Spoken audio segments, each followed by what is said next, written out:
Voilà, on a, je crois, déjà vécu, reçu, exprimé beaucoup de choses ce matin à travers nos chants, à travers nos prières.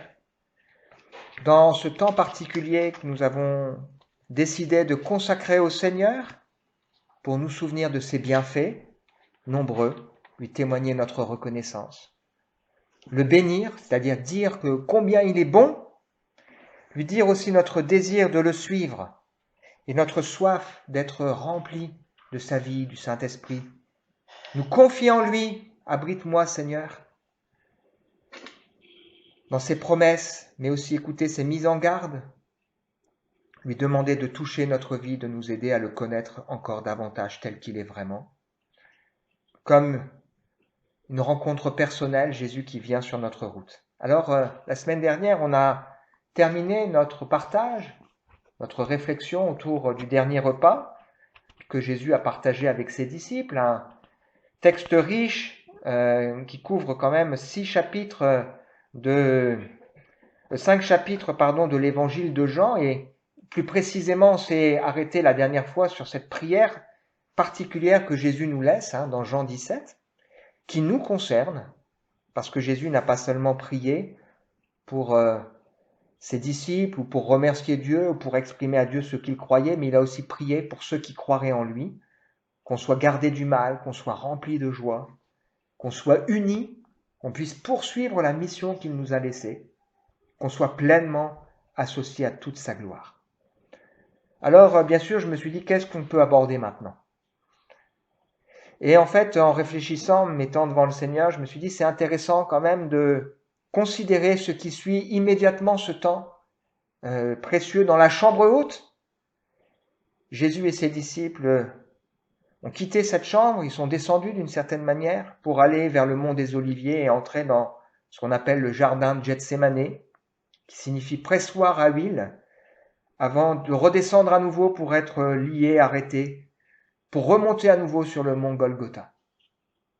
Donc le titre du message, à travers ce qu'on a déjà chanté, puis ce que je viens d'évoquer, c'est « Des montagnes et des vallées ». La vie humaine, c'est pas un long fleuve tranquille, c'est pas une ligne droite ascendante, mais elle est forcément marquée par des montagnes et des vallées, sur le plan bien sûr symbolique. Elle est faite de moments de réussite, de moments d'intimité forts peut-être avec le Seigneur, mais aussi de moments plus délicats. C'est pour ça qu'on a chanté « Mon refuge est en toi, abrite-moi ». Ce n'est pas un long fleuve tranquille parce que nos cœurs sont tortueux. Ce n'est pas un long fleuve tranquille parce que notre monde, notre société est complexe. Hostile, c'est comme une jungle. Et il est important pour nous d'avoir vécu des montagnes particulières pour être capable d'affronter des vallées. Et surtout de ne pas le faire seul. Dans l'Écriture, il y a beaucoup de montagnes et de vallées. Regardez l'histoire de Moïse. Il monte sur la montagne, il passe 40 jours dans la présence du Seigneur. Il reçoit les 10 commandements, des enseignements pour la manière de construire le tabernacle, etc. Un moment extraordinaire. Et puis, au bout des 40 jours, Dieu lui dit, écoute, redescends, là, il y a un problème. Et il descend, il croise Josué qui l'attend, et Josué dit, peut-être il y a la guerre. Il dit, mais c'est pas un cri de guerre. Ils sont en train de faire n'importe quoi, ils sont en train de se prosterner devant un faux Dieu. Ils avaient fabriqué un veau d'or. Donc après sa montagne, la vallée, elle est sévère. Je pense aussi à Pierre, Jacques et Jean, et c'est pour ça qu'on a lu ce texte de 2 Pierre, chapitre 1er. Jésus va les inviter à monter avec lui sur une montagne particulière où il sera transfiguré. Il apparaîtra dans sa gloire. Et puis après, il redescend. Et puis là, il y a la foule qui est assemblée, les autres disciples qui sont là, tout le monde discute, c'est un échec. Il y avait un homme qui est venu avec un fils qui veut se suicider, qui n'arrête pas de se jeter dans le feu et dans l'eau. Ils sont incapables de le délivrer parce qu'ils comptent sur leur propre force. Et le Seigneur est obligé de dire, mais quelle race incrédule vous êtes, avant d'intervenir. On pourrait penser à Élie qui est sur le Carmel. Il combat les faux prophètes. Et puis, il prie, la pluie revient. C'est ce qu'on a partagé. Puis après, il descend. Et puis il apprend que Jézabel en veut à sa vie, et puis c'est la panique, des montagnes et des vallées. Le dernier repas, c'est une chambre haute, avant quelque part de connaître un temps de vallée. Et c'est important pour nous d'avoir aussi notre chambre haute, des endroits où on se réfugie pour vivre des choses particulières avec le Seigneur. C'est quoi ta chambre haute? Ça fait combien de temps qu'on t'y a pas été? Là, un enfant a du mal à apprendre la notion du temps, à avoir une bonne appréhension du présent, du passé et de l'avenir. Il a du mal à gérer ce qui est court, ce qui est long, les moments de l'année.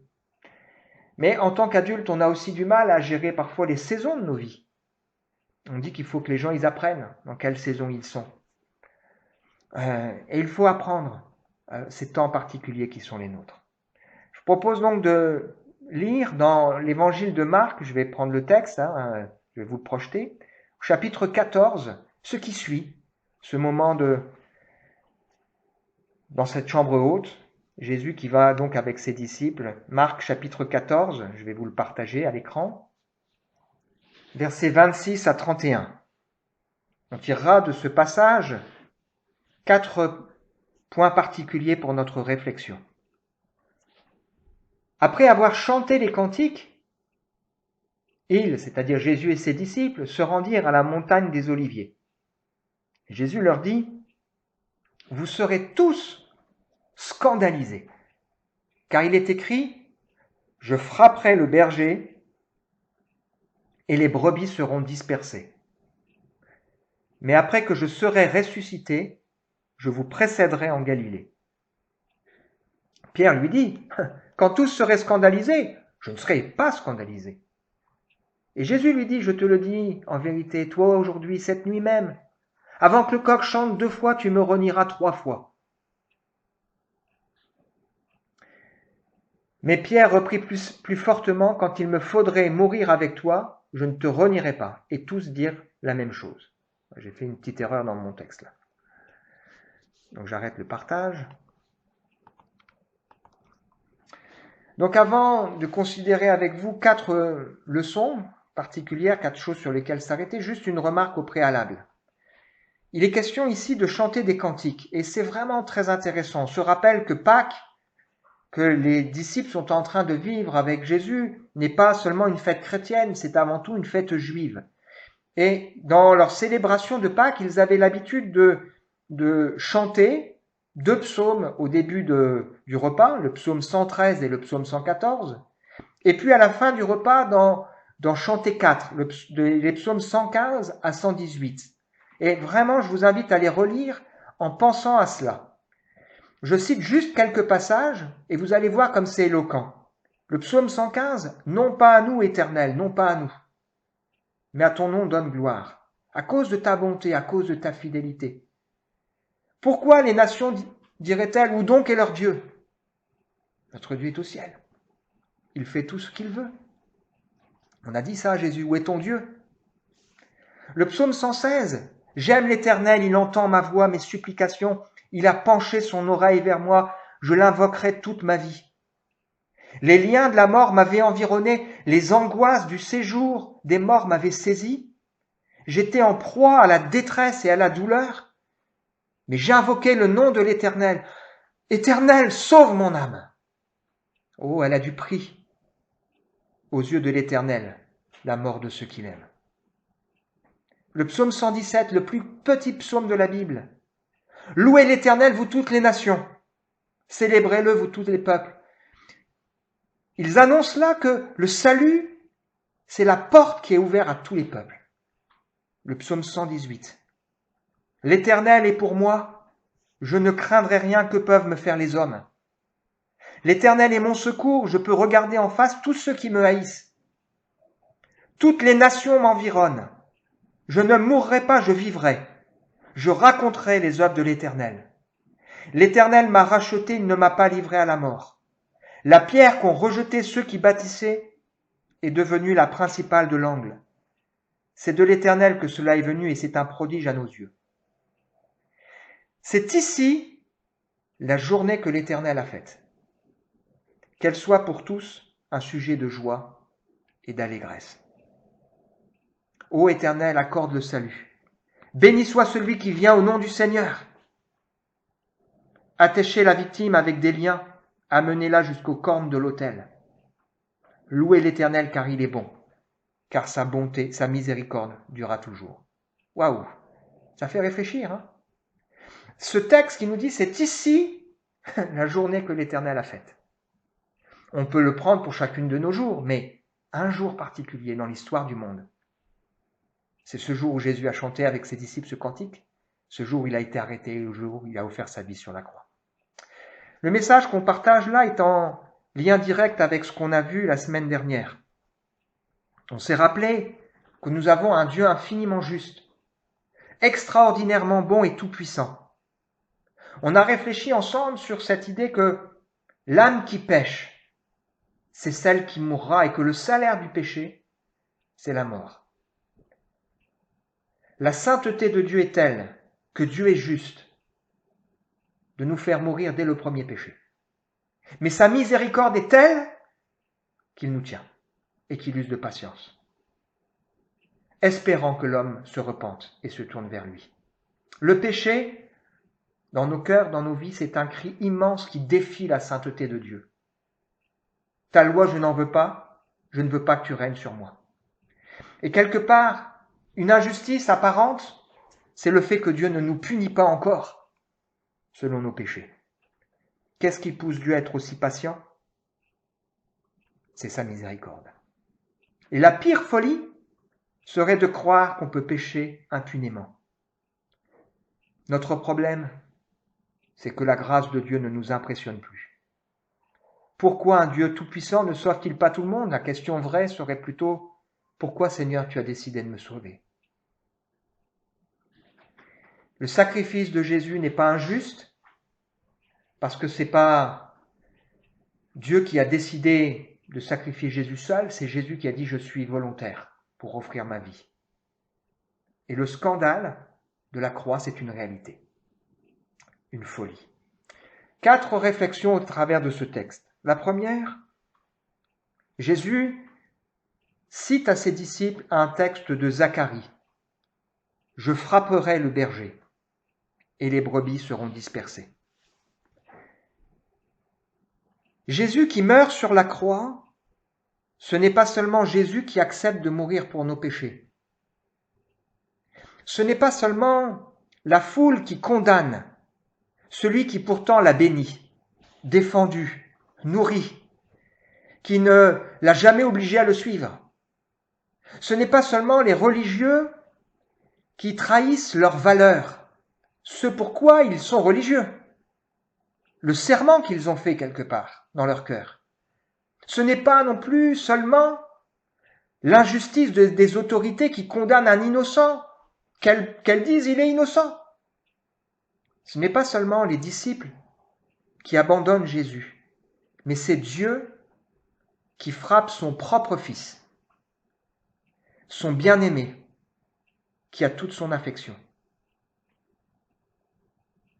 pour assouvir sa colère juste et sainte.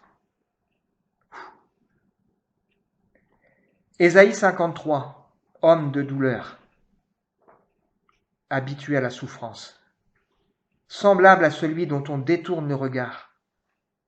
Nous l'avons dédaigné, nous n'avons fait de lui aucun cas. Cependant, ce sont nos souffrances qu'il a portées, c'est de nos douleurs qu'il s'est chargé. Nous l'avons considéré comme puni, frappé de Dieu. Il a été et humilié. Il était blessé pour nos péchés, brisé pour nos iniquités. Le châtiment qui nous donne la paix est tombé sur lui, et c'est par ses meurtrissures que nous sommes guéris. Nous étions comme des brebis errantes, chacun suivait sa propre voie. L'Éternel a fait retomber sur lui l'iniquité de nous tous. Il a été maltraité et opprimé, il n'a pas ouvert la bouche. Semblable à un agneau qu'on mène à la boucherie. Il a plu au Seigneur, à l'Éternel, de le briser par la souffrance.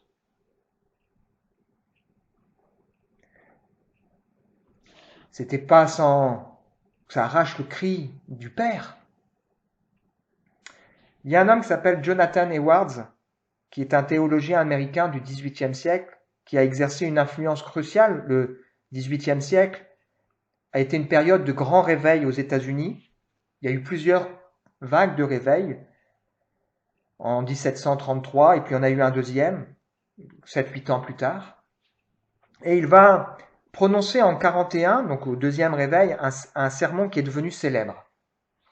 Et le titre de son sermon, c'est « Des pécheurs dans les mains d'un Dieu en colère ». La manière dont il exprimait les choses, c'était de dire « Notre monde, nos vies sont comme tenues dans les mains de Dieu au-dessus de l'enfer. Et si on est vivant, si on est encore là, c'est parce que la miséricorde de Dieu ne nous lâche pas. » Et donc je cite quelques points de son sermon qui, on aurait pu aujourd'hui sans doute nous exprimer de la même manière. Le Dieu qui nous retient suspendus au-dessus de l'abîme infernal éprouve une infinie aversion à notre égard, tout comme on tient l'insecte répugnant au-dessus du feu. Vous avez terriblement, on dirait nous aujourd'hui, provoqué sa colère, et celle-ci brûle comme un feu à votre encontre. Vous méritez seulement d'être précipités dans le feu. Les yeux de Dieu sont trop purs pour supporter la vue que vous leur offrez. Vous lui paraissez 10 000 fois plus abominable que le serpent le plus vénineux. Vous l'avez offensé infiniment plus que ne l'a jamais fait le plus entêté des rebelles à l'égard d'un prince. Pourtant, seule sa poigne vous empêche de tomber à tout moment dans le feu.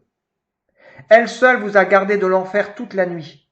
Elle seule vous a préservé des tourments éternels depuis votre réveil. Seul le fil ténu de sa miséricorde divine vous retient alors que les flammes infernales font rage tout autour de nous. La mort à la croix est scandaleuse. Elle est choquante. Jésus avait dit, le bon berger, il donne sa vie pour ses brebis. Et c'est ce qu'il a fait. Il a donné sa vie, il a supporté le châtiment et la colère de Dieu. Juste et sainte. La deuxième pensée de ce texte fort que nous lisons, c'est Jésus qui dit « Les brebis seront dispersées ». Personne parmi les fidèles de Jésus n'a été capable de le suivre à la croix et de prendre sa défense. On sent que c'est dur à avaler pour les disciples quand Jésus dit ça, puisque dans les 4 évangiles, il y a 2 évangiles qui racontent que Jésus a annoncé ça à ses disciples pendant le repas, c'est Luc et Jean, et Matthieu et Marc disent que c'est juste après. Et il semble en fait que Jésus l'a dit peut-être au moins 2 fois, voire 3 fois, et que, vous savez, c'est un peu comme nous, quand il y a quelque chose qui nous travaille, on dit « mais je veux revenir dessus, je suis pas d'accord ». C'est ce que fait Pierre, lorsqu'il dit « mais non, tous vont t'abandonner, moi je t'abandonnerai pas, je suis prêt à aller jusqu'à la mort et pour toi ». Et Jésus qui dira « mais si, le coq va chanter, tu vas me renier ». Et il évoquera dans l'évangile de Luc, j'ai prié pour toi, Satan vous a réclamé comme on crible le froment. J'ai prié pour toi, pour que ta foi ne défaille point, et toi, quand tu seras revenu, affermis tes frères. Jésus savait qu'il y aurait ça, et il a quand même choisi ses disciples, il les a quand même aimés, il a quand même partagé avec eux la chambre haute, il a quand même lavé leurs pieds, il a quand même fait des promesses extraordinaires, vous partagerez ma gloire. Et c'est une folie de penser qu'on peut se sauver soi-même, mais c'est aussi une folie de croire qu'on peut vivre sa vie chrétienne, marcher avec le Seigneur par nos propres forces. Pourquoi Dieu permet-il des épreuves dans nos cœurs et dans nos vies pour nous rappeler le monde dans lequel on est, pour nous révéler nos cœurs, nous rappeler notre dépendance de lui, nous rappeler son amour infini, nous rappeler aussi la réalité d'un combat dont l'enjeu, c'est la foi. Non pas la confiance en nous, on en a trop. Même si peut-être on a envie de dire, mais moi je manque de confiance en moi. On a trop de confiance en nous. la foi en lui, la foi en Dieu, qui nous conduit à dire chaque jour, ou en tout cas régulièrement, Seigneur, ne m'induis pas en tentation, préserve-moi du mal. Qui nous rappelle que, oui, il y a des montagnes et des vallées, mais que nous avons aussi besoin de vivre ces temps de chambre haute dans la dépendance du Seigneur. Est-ce que ça veut dire que le Seigneur nous méprise? Au contraire, ça veut dire que nous avons un prix infini à ses yeux.